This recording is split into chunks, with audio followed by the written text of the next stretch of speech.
सभी को नमस्कार।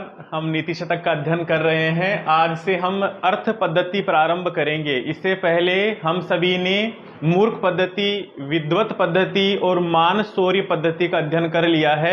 आज से अर्थ पद्धति प्रारंभ करेंगे। तो महाकवि ने अर्थ अर्थात धन के बारे में क्या लिखा है, धन की महिमा का कैसे वर्णन किया है, तो हम इस पद्य के माध्यम से जानेंगे। तो देखिए, यहाँ लिखा है जातिर।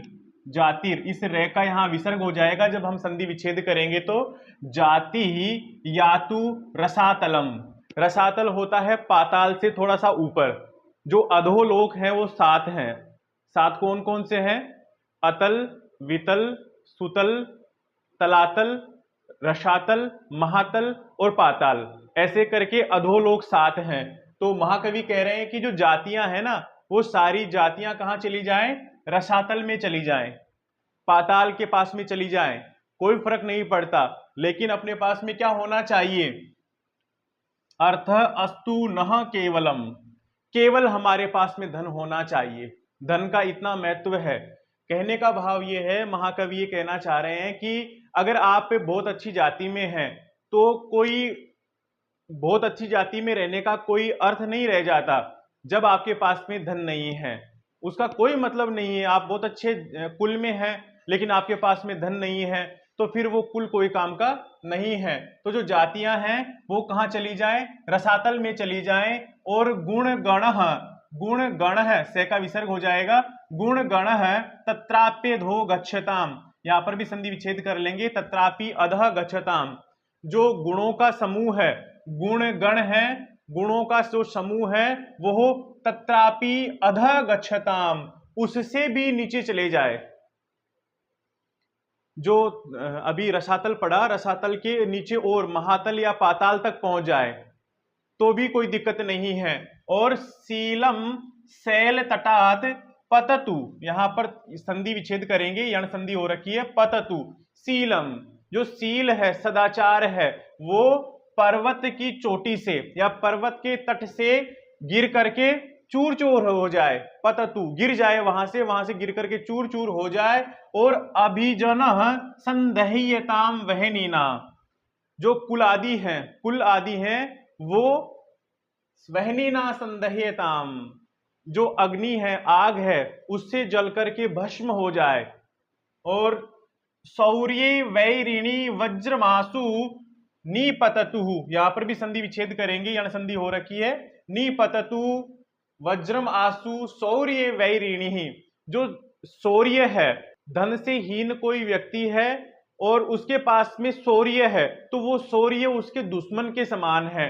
तो शत्रु रूपी जो शौर्य है उस पर वज्रम आसु निपततु, वज्रम, उस पर वज्र, आसु यानी शीघ्र, शीघ्र ही उस पर वज्र गिरे, वो वज्र से गिर करके वो भी नष्ट हो जाए। लेकिन अर्थ अस्तु नह केवलम, अपने पास में, नह हमारे पास में, केवलम, केवल, अर्थम अस्तु, धन होना चाहिए। अर्थ अस्तु यानी केवल धन होना चाहिए। क्यों होना चाहिए? इसके लिए लास्ट की पंक्ति में उन्होंने स्पष्ट किया, ये नेकेन विना गुण तीर्णलव प्रायः समस्ता इमे।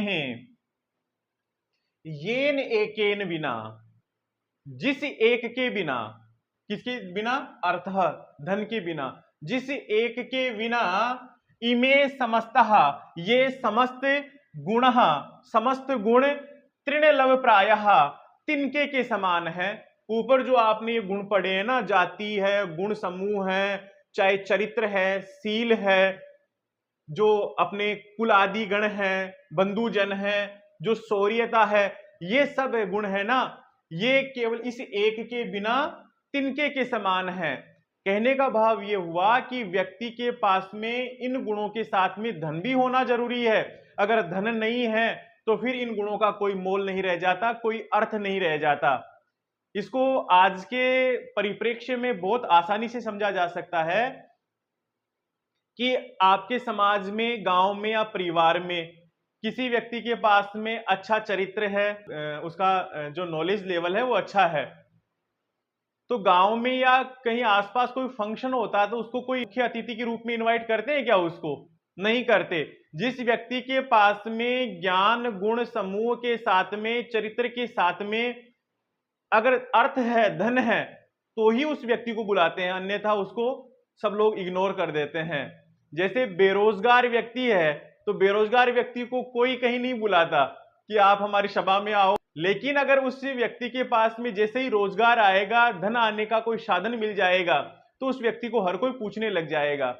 तो जो ये धन है ना, इस एक धन के बिना ये सारे गुण है ना, वो तिनके के समान है। देखो इसका हिंदी अर्थ एक बार वापस देखते हैं कि जो जातियां है ना, वो जातियां रसातल में पहुंच जाए। रसातल होता है जो पाताल है उससे थोड़ा सा ऊपर, वहां पहुंच जाए, और जो गुणों का समूह है वो वहां से भी और अधिक नीचे पहुंच जाए। जो सील है वो सील जो पर्वत है, उस पर्वत के तट से यानी चोटी से गिर करके चूर चूर हो जाए, और जो अभिजन है, बंधुजन है, या जो कुलादी गण है, वो अग्नि में जल करके भस्म हो जाए, और जो वैर रूप में जो सूर्य है उस पर शीघ्र ही उस पर वज्र गिरे, लेकिन हमारे पास में केवल धन होना चाहिए, क्योंकि इस एक धन के बिना सारे गुण हैं, समस्ता इमे गुणः, जो सारे गुण हैं वो तृणलव प्रायः, तिनके के समान है।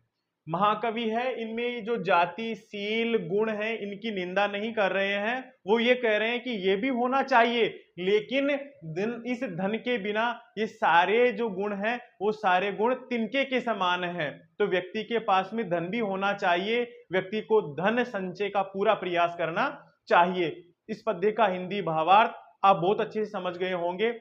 अब आगे वाले पद्य में जो 9-10 पद्य अर्थ पद्धति के हैं, उसमें महाकवि ने और क्या धन के बारे में लिखा है, उन पद्यों को हम आगे की कक्षा में पढ़ेंगे। धन्यवाद।